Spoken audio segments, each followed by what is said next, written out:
It was a calm morning at the edge of the countryside where the land rolled into soft green hills and mist floated over the grass like a sleeping ghost. The farmer rose before the sun as he always did, his boots worn, his hands strong from years of work. He stepped outside, breathing in the cold fresh air that smelled of earth, hay, and dew. The sky was painted in soft orange, and the world was quiet except for the gentle moo of cows and the sound of chickens scratching the dirt. It was his favorite part of the day, the peace before the world woke up. He loved this land. It wasn't just soil and wood, it was his family's history, the place his grandfather had cleared, his father had built, and he had cared for all his life. He walked to the barn, humming quietly, opening the old wooden doors that creaked like they had something to say. The animals greeted him, familiar and trusting. Everything felt as it should. But then, in the middle of that peaceful morning, something strange began to disturb the silence. A low rumble echoed in the distance. At first, he thought it was thunder, though the sky was clear. Then the sound grew louder, metal clanking, engines roaring, and voices shouting commands. The birds flew from the trees in a panic. The farmer stopped feeding his animals and turned toward the noise. Dust was rising from the far end of his field, and the ground trembled slightly under his boots. He frowned, wiping his hands on his jeans, and began walking toward it. As he approached the ridge near the wheat field, he saw something that made his heart drop. A line of trucks, bulldozers, and cement mixers rolled across his land like an invading army. Men in reflective vests were planting orange flags into the soil, marking boundaries, taking notes, and shouting measurements. Confusion and disbelief froze him in place. His farm was private property. How could anyone come here without asking? He hurried down the hill, waving his arm. "Hey! What's going on here?" he shouted, but the noise drowned his voice. One of the men, wearing a shiny suit and dark sunglasses, turned and gave him a half-smile, the kind that carried arrogance instead of kindness. "You're standing in the middle of the future runway, my friend," the man said loudly, his tone almost mocking. "Runway?" the farmer repeated, trying to make sense of it. "You mean an airport?" "Exactly," the man said with a smirk, "the HOA's new private airstrip. It's going to make this whole community look like a luxury resort. You should be proud. Progress is coming to your little patch of dirt." The farmer stared at him, silent, stunned. "This is my land," he said slowly. "You can't build anything here." The man laughed, waving a clipboard filled with papers. "Oh, it's already approved. You'll be compensated later. Maybe. We've got signatures, permits, and authorization from the HOA board. You can check the town records if you don't believe me." The farmer took a deep breath. He wasn't a man of anger, but his jaw tightened. "I didn't sign anything," he said firmly. "You should pack your things and leave." The man chuckled and turned to shout something at a worker. "You'll have to take that up with the board. But between us, I wouldn't waste my time. They don't lose." He patted the farmer's shoulder, like he was talking to a child, and walked away. The farmer stood there as bulldozers roared to life, chewing up the soil that had taken him years to nurture. The golden wheat bent and broke under the heavy tires, the air filled with the smell of diesel and dust. The land that once felt alive now felt invaded, violated. He clenched his fists but said nothing. Instead, he watched. Every sound, every machine, every man. He was memorizing it all. He turned slowly and walked back toward his farmhouse. The workers laughed behind him, their voices sharp and careless. They didn't notice the calm look on his face, the kind of calm that was more dangerous than anger. Inside the house, he sat down at his old wooden table and stared out the window at the chaos growing in his fields. He didn't touch his coffee. The cup went cold as his mind worked silently. He wasn't just a farmer. He had been one for the peace it brought him. But before that life, he had served in places where plans meant survival. He knew patience, timing, and how to strike without warning. That quiet skill was waking up again. As the machines worked outside, he began gathering documents, deeds, maps, proof of ownership, all neatly filed and signed by him decades ago. He opened his laptop, something he rarely used, and began searching the county registry. What he found made his stomach tighten. Somehow, the property maps had been altered. His signature appeared on digital forms he had never seen before, approving temporary construction for airfield access. It was fake, but cleverly done. The HOA had connections, lawyers, people who thought money could bury the truth. He leaned back, staring at the screen, thinking. Outside, the noise of construction grew louder. The animals in the barn were restless, confused by the unfamiliar sounds. He stood and walked out to calm them, his steps slow, his eyes sharp. Every time he saw one of those orange flags, his resolve hardened. Runway, he muttered to himself. We'll see about that. Later that afternoon, the HOA president herself arrived in a fancy SUV, dressed in a tailored white suit that screamed authority. She stepped out with a fake smile, sunglasses glinting in the sun. "Ah, you must be the farmer everyone's talking about," she said sweetly. "I'm Mrs. Kellen, president of the board. I wanted to personally welcome you to Progress." He looked at her without smiling. "You're trespassing." Her smile faded slightly, but she held her ground. "Not exactly. You see, this land falls under the HOA's jurisdiction now. We've rezoned it for community use. That includes your fields." "Without asking me?" he asked. "We sent letters," she replied smoothly. "If you didn't respond, that's on you. Silence is consent, after all." "No," he said, voice steady. "Silence is patience." She blinked, unsure how to reply. Then she shrugged. "Either way, it's done. You'll be compensated. Don't make this harder than it needs to be." He didn't move, just stared at her. Something in his stillness made her shift uncomfortably. Finally, she turned and left, muttering something about stubborn old men. The farmer watched her go, then turned back to his house. Inside, he opened a drawer and pulled out a locked metal box. Inside were documents, IDs, and a badge that hadn't seen daylight in years. It gleamed faintly, Department of Transportation. He closed the box slowly, locking it again. Not yet, he thought. Not until they crossed the line completely. Over the next few days, the construction grew worse. The ground shook with every drill. The sound of engines replaced the songs of birds. The workers tore down his fences, claiming they were obstructions. They dug trenches through his vegetable gardens, filled ponds with gravel, and laughed as they worked. Each night, he walked through the ruins of his fields, flashlight in hand, his face unreadable. The neighbors, once friendly, began avoiding him. Some even whispered that he was holding back progress. "The HOA is building something for everyone," they said. "He's being selfish." It hurt, but he didn't react. Instead, he started taking photos. Every damaged fence, every broken post, every machine that crossed his property line. He documented it all quietly, methodically. He recorded voices when they bragged about skipping permits or cutting corners. He saved everything. Then, late one night, when the machines were silent, he drove into town. The streetlights flickered as he parked outside the municipal building. It was locked, but he knew where the spare key was kept. The same place it had been 20 years ago when he had worked with the county on transportation planning. Inside the dark building, he walked through empty halls lined with maps and blueprints. He found the office marked zoning and development and sat at the dusty computer. He opened the files, checking the dates and signatures. It was all there, fake documents, false approvals, electronic seals copied from old databases. The HOA had cheated the system perfectly. But they had made one mistake. They had filed it under a jurisdiction that fell under Federal Transportation Authority. His authority. He smiled faintly for the first time in days. The trap was already set, and they didn't even know it.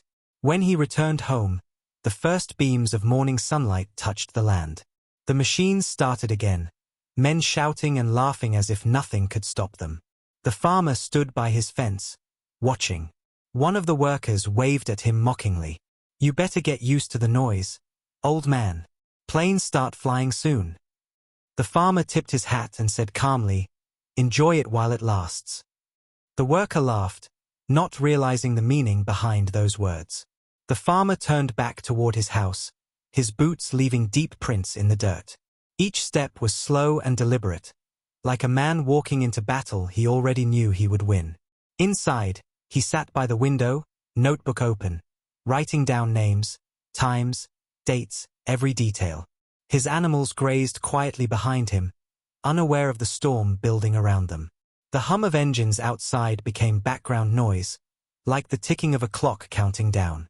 He had seen people like them before, people who thought power meant noise, money, and pride. They never understood the kind of power that comes from silence, from patience, from knowing exactly when to move.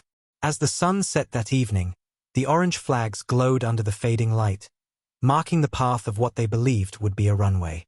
But to the farmer, they were gravestones, reminders of greed, arrogance, and ignorance. He stood on his porch, hands in his pockets, eyes fixed on the horizon. The land that had fed generations now looked wounded, scarred by machines that didn't belong here. But beneath that pain was calm determination. He whispered softly, as if speaking to the earth itself, "They'll learn soon enough who really controls the runways." The wind picked up, carrying dust and the faint smell of fuel, but also something else, a sense of waiting, of justice approaching. He didn't shout, didn't fight, didn't call anyone yet.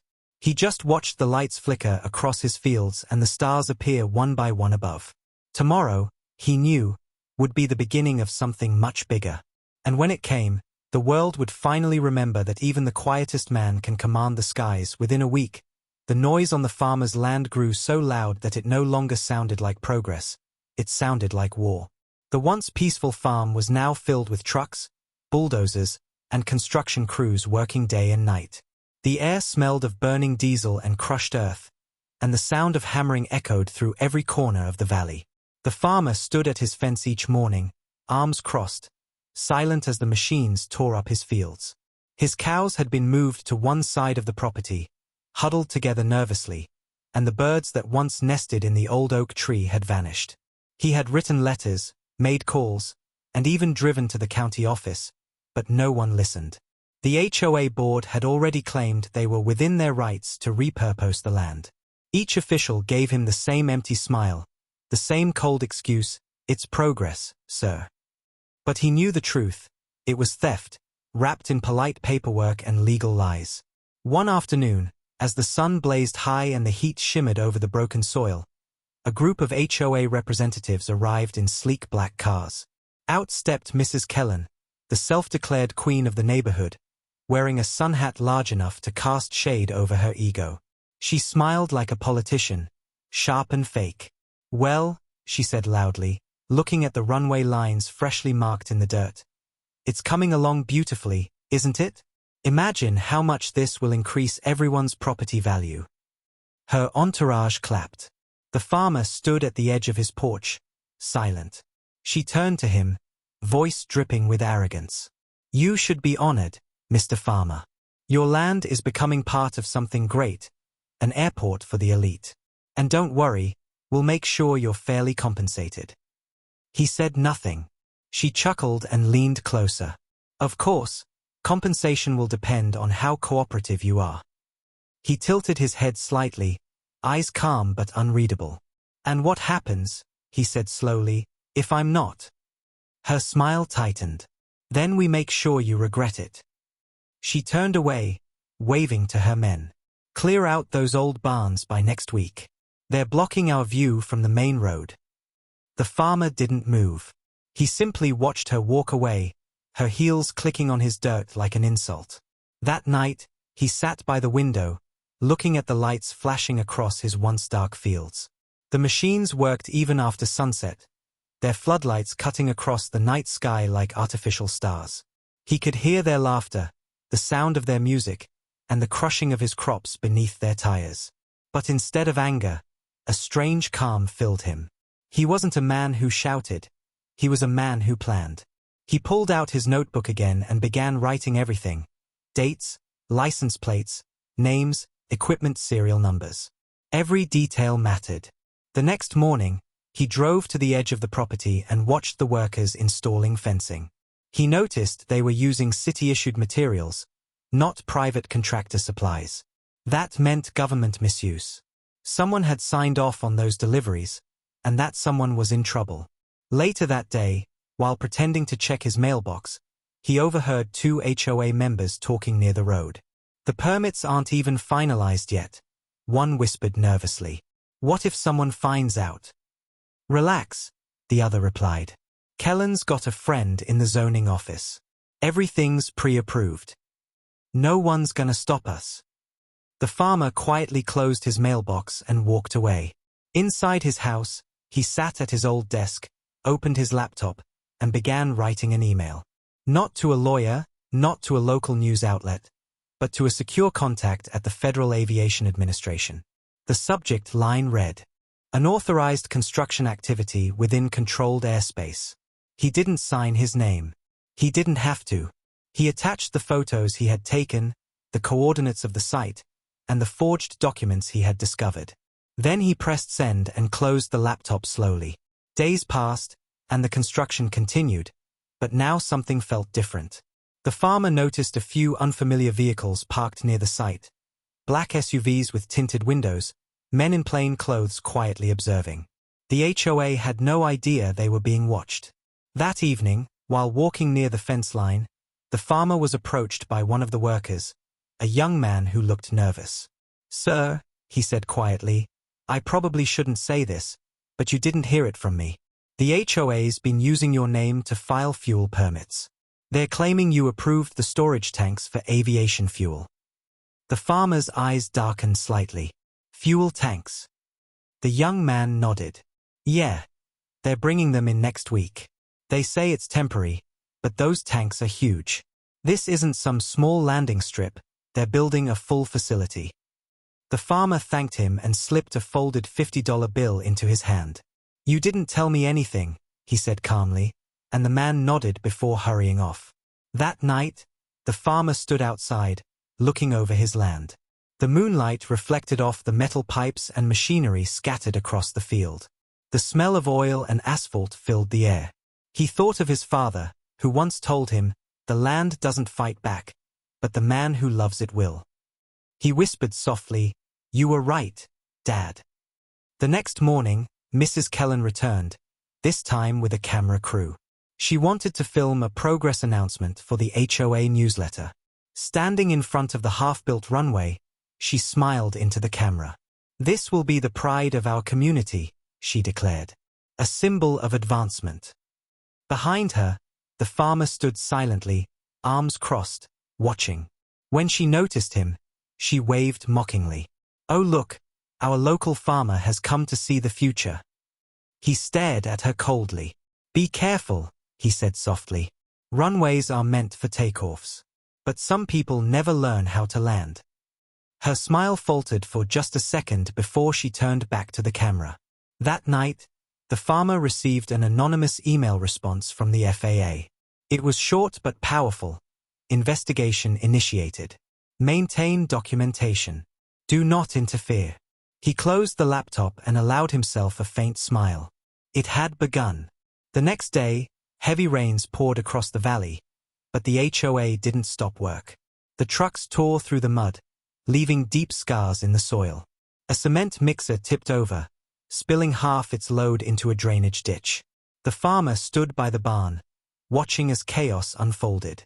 The site supervisor shouted orders, frustrated and soaked.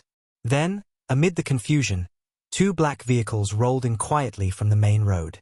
Men in dark coats stepped out, flashing badges that glinted even through the rain. They spoke briefly with the workers, then began taking photographs and measurements. The HOA crew froze, unsure who these people were. Mrs. Kellen arrived minutes later, umbrella in hand, demanding answers. One of the men simply showed her a card that read Federal Aviation Administration, Compliance Division. Her face turned pale. "There's been a misunderstanding," she stammered, but the man interrupted her. Constructing an airstrip without clearance in controlled airspace is a federal offense. You'll need to stop all operations immediately." The workers stopped. The engines went silent. For the first time in weeks, the farmer's land was quiet again, except for the sound of rain hitting the ground. From his porch, he watched as the inspectors roamed the site, marking violations, collecting samples, and sealing off sections of the runway. Mrs. Kellen shouted, threatened, and argued, but the agents didn't care. They were doing their job. The farmer turned and went inside, pouring himself a cup of coffee. He sat by the window, watching the flashing lights across his fields. The HOA had just hit the first wall of many. And as the rain washed away the dust from the machines, he whispered to himself, now they'll start learning who really controls the skies. By the next morning the news had already spread across the small town like wildfire. The HOA's grand project had been officially halted by federal order. But the members didn't stop. They were too arrogant, too proud to admit defeat. So while the inspectors left to prepare reports, the HOA quietly began working again, pretending it was just maintenance. Trucks returned under the cover of night, dumping gravel, pouring concrete, and setting up lights across the field. They believed they could bribe the right people and make everything disappear just as they had before.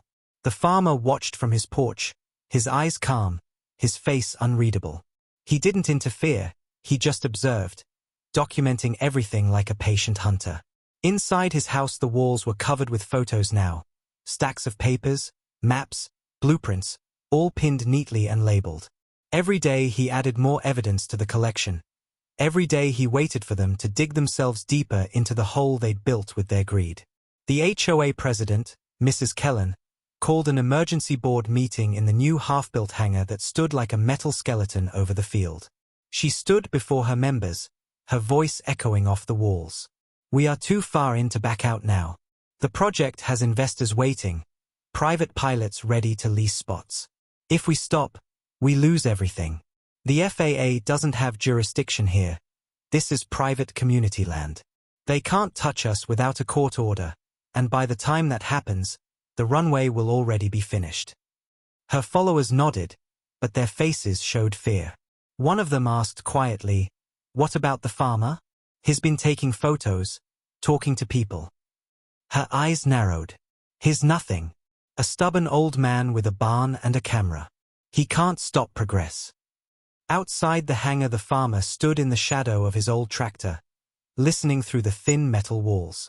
Every word sank into his memory. That night the wind howled through the valley, thunder rumbling in the distance. The farmer didn't sleep. He stayed at his desk, typing on his laptop, sending files to contacts that no one in the HOA knew existed. He wasn't just documenting anymore. He was building a case, one that reached beyond local courts. He knew exactly who to contact, and those people didn't wear suits. They wore uniforms. The next morning 2 unmarked government vehicles appeared at the edge of town. The men inside didn't knock on doors or announce themselves. They went straight to the county office, where the zoning records were kept. By noon the office was locked down, and the head clerk was being questioned about altered land deeds and unauthorized signatures. The HOA members panicked, sensing that something was wrong. But before they could act, a storm of reporters showed up. Cameras flashed, microphones appeared, and headlines spread across the screens. Illegal airport project under investigation. Federal probe targets HOA development scandal. Mrs. Kellen tried to hold a press conference, but her words sounded hollow under the weight of flashing cameras and angry residents who finally realized they'd been lied to. The farmer watched all of it from the back of the crowd, hat pulled low, saying nothing. That night the HOA called another meeting, this time desperate. Their once proud tone was gone. We have to stop construction until this clears, one of them said, but Mrs. Kellen slammed her hand on the table. No! If we stop, we look guilty. We finish it quietly, and when it's done, they'll have no choice but to let it stay. Another member asked, what about the funding? The investors are pulling out. She glared. I'll handle that. But what she didn't know was that her phone calls were being monitored, her emails flagged, and her accounts traced. Each move she made only tightened the noose. 2 days later, federal investigators returned, this time with more vehicles, more authority, and one familiar face among them. The farmer himself, no longer dressed in dusty jeans but in a clean dark suit with a small badge pinned to his chest that read United States Secretary of Transportation. The crowd froze when they saw him step out of the car. The workers stopped mid-motion, holding tools in mid-air. Mrs. Kellen's face went white. "You," she whispered, her voice trembling. "You're with them." He looked at her calmly, his eyes sharp but without anger. "No, Mrs. Kellen," he said quietly, "they are with me." The silence that followed was heavy enough to crush the air. Reporters swarmed, capturing every moment as he walked past her into the construction zone. "This facility violates over 24 federal codes," he said to the investigators. "It was built on private property without clearance, in restricted airspace, and with stolen federal materials. Shut it down." Within minutes the crew began dismantling equipment, locking crates, and taping off areas with bright yellow caution tape. The HOA members shouted and protested, but the agents ignored them. Every permit, every receipt, every claim they'd made was confiscated. The farmer stood on the dirt that used to be his field, watching as the machines that had once destroyed his peace were now being hauled away under federal order. For the first time in weeks, the land was quiet again, the only sound being the wind moving through the grass that had started to grow back near the fence. Mrs. Kellen approached him slowly, her perfect posture gone, her hands trembling. Why didn't you tell us who you were?" she said in disbelief. He turned to her, voice calm and steady. "Because people like you don't listen to titles. You only listen to power. And I wanted you to feel what it's like when power listens back." Her lips parted, but no words came out. She stood there in silence as the reality sank in. Everything she had built was gone. The investors fled, the board resigned, and the HOA that once ruled over every lawn, every fence, every mailbox was collapsing faster than their fake airport. That evening as the sun dipped below the hills, the farmer walked the edge of his property. The tracks of the bulldozers were still fresh, but they would fade. The soil was scarred, but it would heal. He stopped near the old oak tree, running his hand along the bark. "They thought they owned the sky," he said softly, "but they forgot who built the runways." He turned toward the fading lights of the dismantled construction site, where agents loaded boxes of evidence into vans. The reporters followed him, shouting questions, but he said nothing. He didn't need to. His silence spoke louder than any speech. When he reached his porch, he looked out across the valley one last time before stepping inside. Tomorrow would bring more headlines, more fallout, more chaos, but tonight, the land was his again. He poured a cup of coffee, sat by the window, and watched as the last truck drove away into the distance, its taillights disappearing into the night. The storm had passed, but he knew it wasn't over yet. There would be hearings, trials, and lawsuits, but none of that mattered to him. He had already won the only battle that mattered, the one for his home. The faint glow of dawn began to touch the horizon, and for the first time in a long time, he felt peace. The machines were gone, the noise silenced, and the land finally breathed again. But deep inside, he knew the lesson wasn't for him. It was for every person who thought they could take something that wasn't theirs, for every HOA that believed power came from paper instead of principle. As he took one last sip of coffee, a small smile crossed his face. The world might have forgotten who really controlled the runways, but after today, they would never forget again. When the sun rose the next morning, the farmer's land looked like a battlefield that had just been abandoned.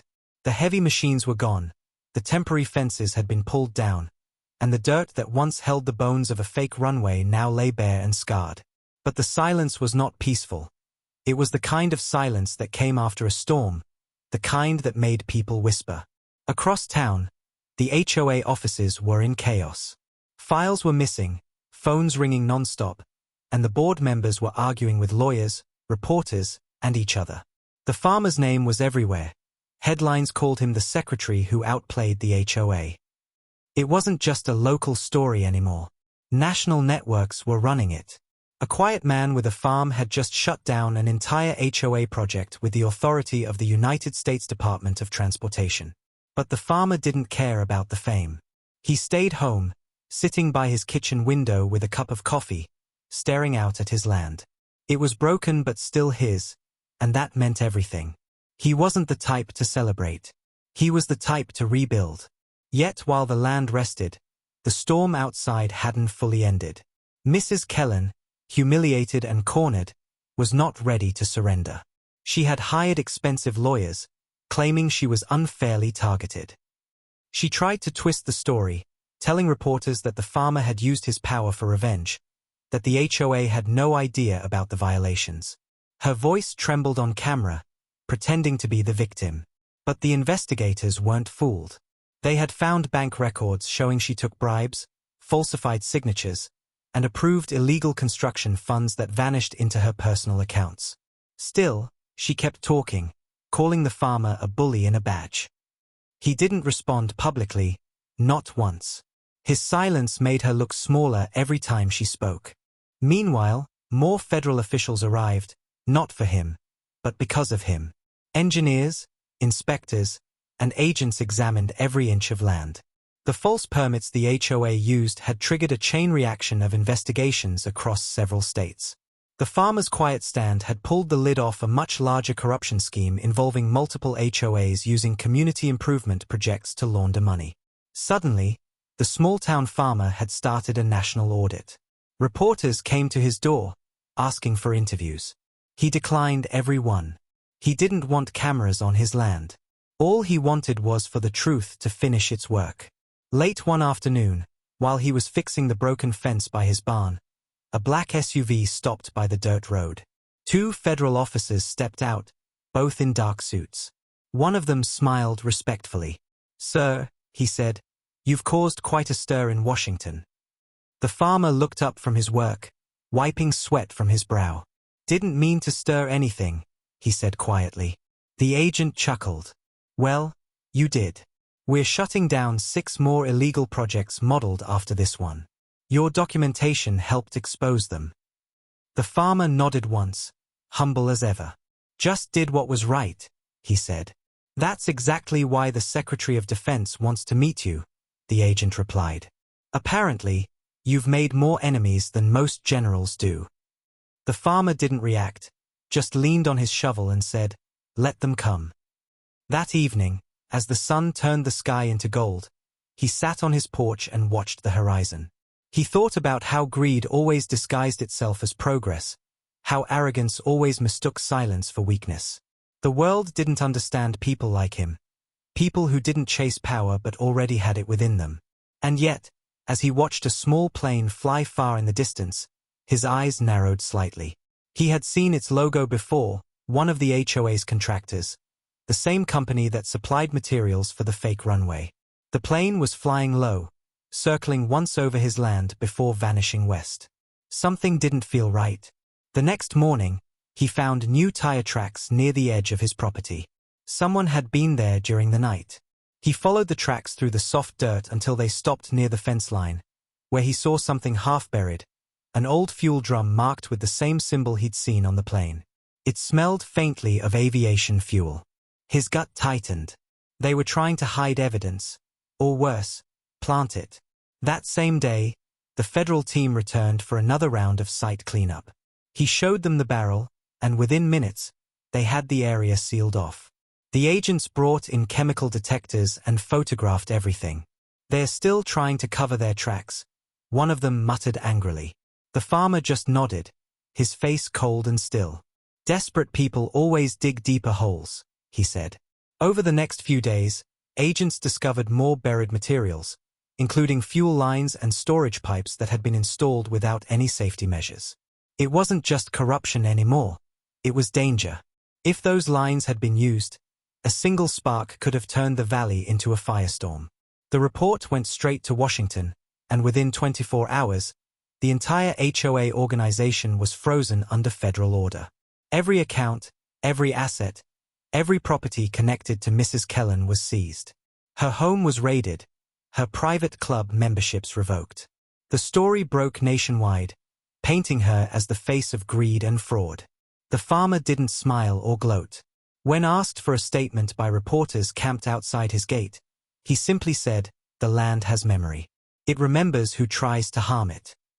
His words went viral, shared millions of times online. To him, it was just truth, but to others, it sounded like something poetic, something ancient. That night, Alone under the stars, he sat beside the half-restored fence and closed his eyes. The air was finally still again, the crickets singing where once there was the growl of engines. But his instincts told him it wasn't quite over. People like Mrs. Kellen never accepted defeat quietly. And he was right.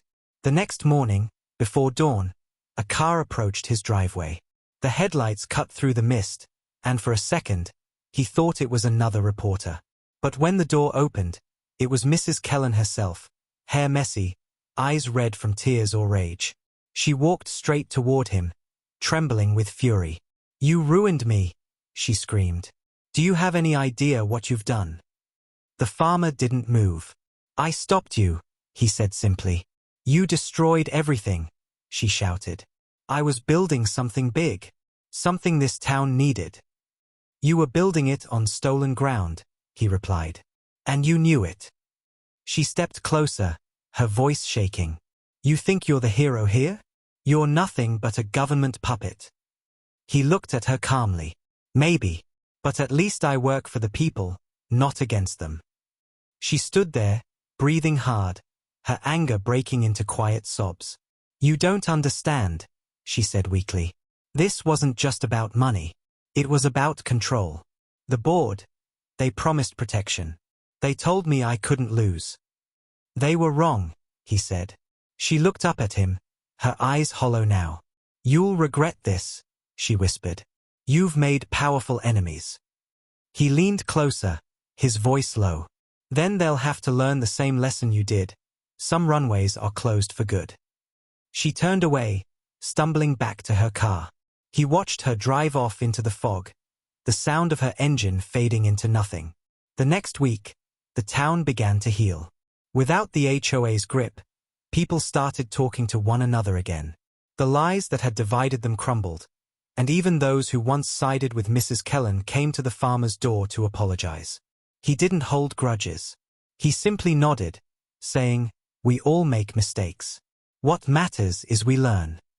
Life began to return to normal, slowly but surely. The birds came back. The soil softened.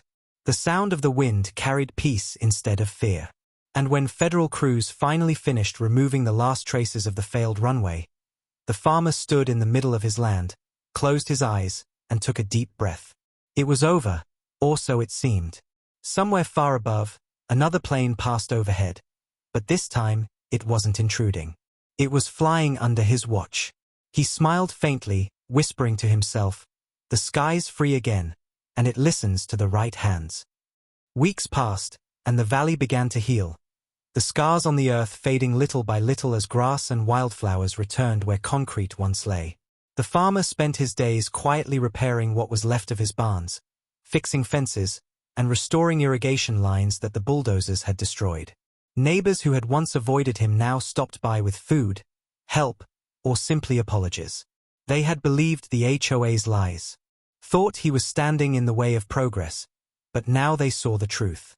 One of them, an old man named Harris, came with trembling hands holding a basket of fresh eggs. "You saved all of us, you know," he said, voice heavy with shame. The farmer shook his head slowly. "No, I just protected what was mine." But deep down, he knew it wasn't that simple. What he did had stopped something much larger than a stolen field. It had stopped a chain of greed that could have spread across the state. Across the country, people were now questioning their HOAs, investigating hidden corruption, and discovering forged projects. News anchors called it the Runway scandal, and though the farmer avoided interviews, his name became a quiet symbol of resistance. Yet while the outside world was busy talking, he stayed focused on his land. It was what grounded him, what kept his heart still. Early one morning, while walking near the edge of his property, he noticed tire marks again, fresh ones. They weren't from government trucks or locals. These tracks were thin, expensive, and precise. Someone had been there during the night. He followed them carefully until they disappeared near the remains of the old storage shed. Something glinted under the dirt. Kneeling down, he brushed the soil aside and found a small metal box with a strange seal. One he didn't recognize at first. When he opened it, his heart grew cold. Inside was a stack of printed blueprints labeled Project Expansion, Phase 2. The documents described not only his land but neighboring areas, all marked for acquisition by a shadow company tied to the same developers the HOA used. It wasn't over. They had been planning a bigger project, a hidden expansion that would have swallowed half the valley. That night, as the wind howled through the trees, he sat at his kitchen table studying the documents, every page darker than the last. They mentioned private partnerships, foreign investors, and federal exemption clauses. Whoever was behind it had power and money, and the HOA was just a front. He leaned back, staring out the window into the moonlight, thinking. Then he stood up, opened his safe, and pulled out his badge again. He knew this wasn't just about a local fight anymore. It was about corruption reaching into places that thought themselves untouchable. The next morning, he drove out of town, not in his old truck but in a black government SUV sent by the Department of Transportation. He arrived in the city by noon, walking through the tall marble halls of the capital with the same calm stride he once used on his farm. People moved aside as he passed, whispering his name. Inside a secured conference room, several officials were waiting, men and women in suits with serious faces and thick folders. One of them stood. "Mr. Secretary, we've reviewed your reports. You were right. The HOA project was just one piece of a much larger operation. It's tied to developers who've been laundering federal infrastructure funds for years." He nodded, voice low. "Then we stopped them. All of them." Another official hesitated. "It won't be easy. Some of these people have political protection." He met her gaze. So did the HOA. "They're gone now." The room fell silent. The operation began within days. Task forces swept across multiple states, freezing assets, arresting executives, and seizing properties that were built under fraudulent permits. The media exploded with coverage, headlines reading "Runway Scandal Expands Nationwide" and "Federal Crackdown Exposes HOA-Linked Corruption Ring." Through it all, the farmer-turned-secretary remained quiet, never giving speeches or interviews, just signing papers and ensuring justice was done. But back home, he knew someone was watching him.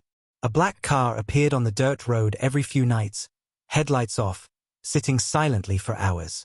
His dogs would bark, but when he came outside with a flashlight, it was gone. One night, he found a letter left on his porch, no envelope, just a message scrawled in black ink: "You don't control all the runways." He folded it carefully and burned it in the fireplace. Fear didn't suit him. The next day, he increased security around his property, installed cameras, and alerted his federal contacts. Within a week, they traced the car. It belonged to a private security firm connected to one of the arrested developers. The man behind it had fled the country 2 days before. But the message was clear: some enemies weren't done fighting. That night, while standing outside under the stars, he thought of his father's old words again. "The land doesn't fight back, but the man who loves it will." He whispered softly, "You were right again, Dad." He turned toward his fields, now glowing under the moonlight, and smiled faintly. They think they own the skies, but they forget, every plane still needs ground to take off from. And I control that ground. A week later, he received a call from Washington, an invitation to attend a major press briefing. At first, he refused, but they insisted. "You need to be there," they said. So he went. Standing behind the podium in front of dozens of reporters, cameras flashing, he finally spoke publicly for the first time. "This isn't a story about one man or one farm," he began. "It's about what happens when greed forgets there are still people who care about doing what's right. The HOA thought they could pave over anything in their path. They were wrong. Some things can't be bought, and some people won't be silenced." The crowd erupted in applause, but he didn't smile. His eyes were cold and steady. "Let this be a reminder," he continued, "that when you try to build power on stolen ground, it will crumble beneath you." The next day, he returned home quietly, avoiding reporters, his truck bouncing along the familiar dirt road that led back to his farm. The air smelled clean again. He parked, stepped out, and looked at the wide-open sky stretching over his land. For the first time in months, He felt peace, but it was the kind that comes only after fire. As the sun began to set, he sat on his porch, a warm breeze carrying the scent of grass and soil. He thought of everything that had happened, the lies, the fights, the revenge that had grown into justice. And somewhere deep down, he knew it wasn't just about protecting his home anymore. It was about reminding everyone that real power doesn't come from titles, buildings, or papers. It comes from knowing what's right and standing your ground. The world had learned who controlled the runways, and now they would never forget it. Months passed since the last arrest, and the valley had finally returned to peace. The birds had come back, the fields were alive again, and for the first time in years, the farmer could hear nothing but wind and the hum of bees. Yet even in that peace, a quiet tension remained in the air. The HOA was gone, its members either bankrupt, imprisoned, or publicly disgraced, but power never truly disappears, it just changes hands. One morning, while checking the fences near the southern edge of his land, the farmer noticed a new sign posted on the main road. It read, "Future site of the National Aeronautic Research Center, partnership with Local Development Initiative." He stared at it for a long moment, his jaw tightening. Another project. Another attempt to claim the same ground they once tried to steal. He called the county office immediately, asking about the sign, but they claimed no record of any new project. That was the first warning. The second came a week later, when he began receiving letters, not from the HOA this time, but from an organization he had never heard of, something called Skypath Holdings. The letters thanked him for his assistance in previous community transitions, and offered him a partnership opportunity for a new aviation complex that would enhance national connectivity. It didn't take him long to see the truth.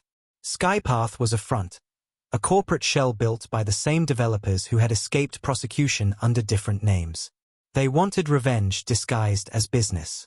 That evening, he sat by the window, the letter spread across his table under the glow of a single lamp. He could have ignored it. He could have sent it to the authorities. But this time, he wanted them to walk right into his hands. Over the next few days, he began preparing quietly, calling in favors from contacts in Washington, the same ones who owed him for the investigations he'd started. He sent copies of the letters to a select group of federal analysts who specialized in corporate fraud. He didn't tell them to act. He told them to watch. He knew patience always trapped arrogance faster than force. Meanwhile, Skypath's representatives began showing up around town, hosting community meetings, promising jobs and funding to rebuild local schools and roads. They used charm, fake smiles, and polished words, the same tools the HOA once used. But this time, the town wasn't fooled. Everyone remembered what happened to the last group who touched the farmer's land. Still, Skypath pushed harder, buying radio ads and sending glossy flyers. Eventually, one of their executives, a tall man with slicked hair and an expensive watch, arrived at the farmer's doorstep. He introduced himself politely, calling the farmer by name. "Mr. Secretary," he said with a smile, "I'm here on behalf of Skypath Holdings. We'd like to discuss a mutually beneficial partnership. You have land, we have vision. Together, we could bring something historic to this valley." The farmer looked at him for a long moment, eyes cold and calm. "You want to build another runway," he said flatly. The man chuckled lightly, as if he hadn't been caught. "Well, not exactly a runway. More like an aeronautic research complex. Think innovation, not destruction." "Innovation built on stolen soil," the farmer said. The man's smile faded slightly, but he recovered quickly. "We're not the same as the HOA," he insisted. "We're bigger, more professional, and fully authorized." The farmer leaned against the doorframe. "Then you won't mind if I verify that?" The man shrugged, pretending confidence. "Of course, feel free. But I assure you, our permits are spotless." He handed over a folder filled with documents, glossy, official-looking, perfectly formatted. The farmer flipped through them briefly, noting every signature, every name, every address. Then he closed the folder slowly. "I'll be in touch," he said quietly, and the man smiled again, thinking he'd won. But that night, the farmer sat at his desk scanning every page. Within an hour, he found what he was looking for. A single signature that didn't belong. It was a government official's name, one that had already been under investigation for corruption the previous year. The same name had appeared on documents connected to the old HOA Runway project. They had copied the same trick, the same forged path, just wearing new suits. He leaned back in his chair, whispering to himself, same devils, different names. The next morning, he drove straight to the state capitol, where he met with the head of the Federal Transportation Oversight Committee. When he placed the folder on the desk, the director's eyes widened. "You're telling me this is happening again?" she asked. "Not happening," he said calmly. "Already started." Within hours, a covert operation began tracking Skypath's accounts, permits, and communications. What they discovered was worse than expected. Skypath wasn't just building illegal airfields, they were funneling money into offshore networks, using small-town projects to move billions in fake infrastructure spending. It reached across 3 states. This was no longer an HOA problem. It was a national one. Back at the farm, the farmer went about his daily chores as if nothing had changed. He fed his animals, repaired fences, and waved to neighbors, while agents across the country quietly built a case that would shake the foundations of corporate fraud. A week later, Skypath returned, this time with more cars and sharper suits. The same executive stepped out, still smiling. "Mr. Secretary," he said smoothly, "I hope you've had time to review our proposal." The farmer nodded slowly. "I have. Interesting signatures you've got there." The man laughed nervously. "Of course, everything is above board." "Good," the farmer said. "Then you won't mind if I invite some friends to join us." The man frowned. "Friends?" The sound of tires crunching on gravel interrupted him. 3 black SUVs rolled up the dirt road. Federal agents stepped out, badges gleaming under the sun. The man's face drained of color. "What is this?" he stammered. The farmer folded his arms. "A meeting. You wanted to build something on my land, so I figured we should do it the right way, with oversight." The lead agent stepped forward, holding out a warrant.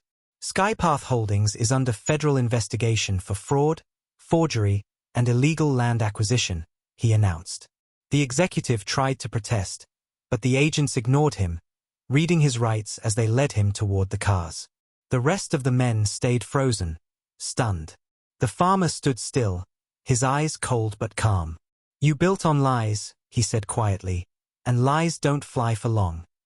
The agents drove off with the arrested executives, leaving behind the dust of their tires and a stunned silence. For the first time in days, the valley was quiet again. The farmer walked to the field's edge and looked at the sky. The wind rustled through the grass, carrying the faint scent of freedom and rain. His phone buzzed, a message from Washington, Operation Skyfall successful. Full shutdown complete. "Congratulations, sir." He smiled faintly and slipped the phone back into his pocket.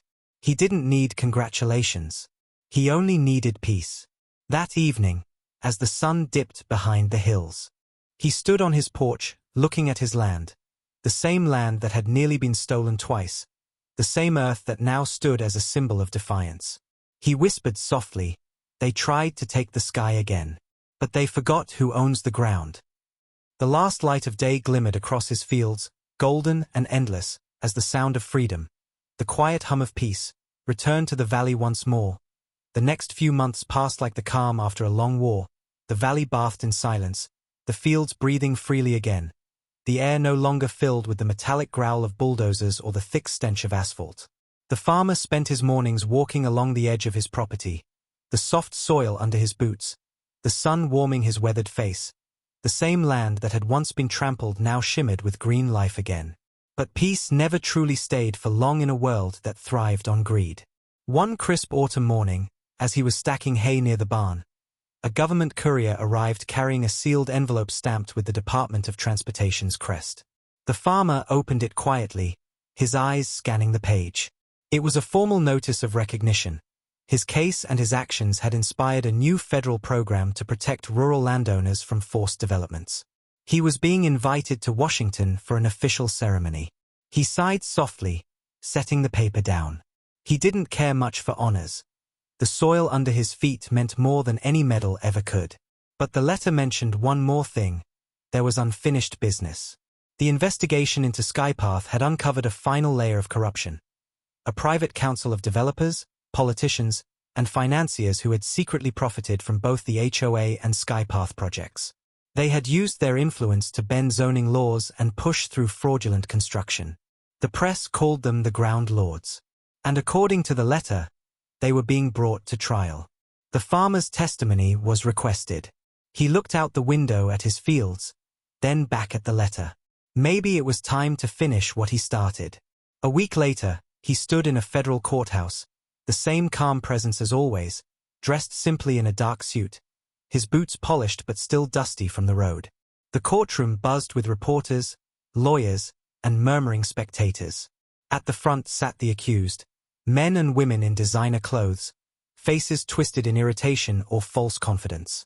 They had built their empires on stolen land, never believing they'd be caught by someone they considered beneath them, a farmer. When it was his turn to speak, he stepped to the stand, removed his hat, and looked directly at the judge. "Your Honor," he began, voice calm but firm. "These people didn't just break the law, they broke trust. They treated homes, farms, and families like dirt under their feet. They thought paperwork and power could cover their crimes. But the land remembers, and so do the people." His words echoed across the room. One of the defendants, a senator, stood abruptly, shouting that this was all political nonsense. The judge slammed his gavel, silencing the room. But the farmer didn't flinch. He simply turned toward the man and said, "You thought you controlled the runways. You forgot who built them." The silence that followed was absolute. When he finished his statement, he nodded once, stepped down, and walked out of the courthouse as the cameras flashed behind him. The verdict came days later, guilty on all counts. The ground lord's assets were seized, their licenses revoked, and several faced prison time. The scandal became the biggest corruption case in the country's history. Back in the valley, life returned to its quiet rhythm. The farmer didn't celebrate. He just went back to work, mending fences and feeding animals as if nothing had happened. Reporters kept showing up, calling him the man who grounded greed. But he turned them away every time. He wasn't looking for fame. He just wanted his land to stay free. One chilly evening, as the sky turned deep purple, a helicopter appeared over the hills. It wasn't one of those private crafts that used to trespass years ago. This one bore the official insignia of the federal government. It circled once before landing near his barn.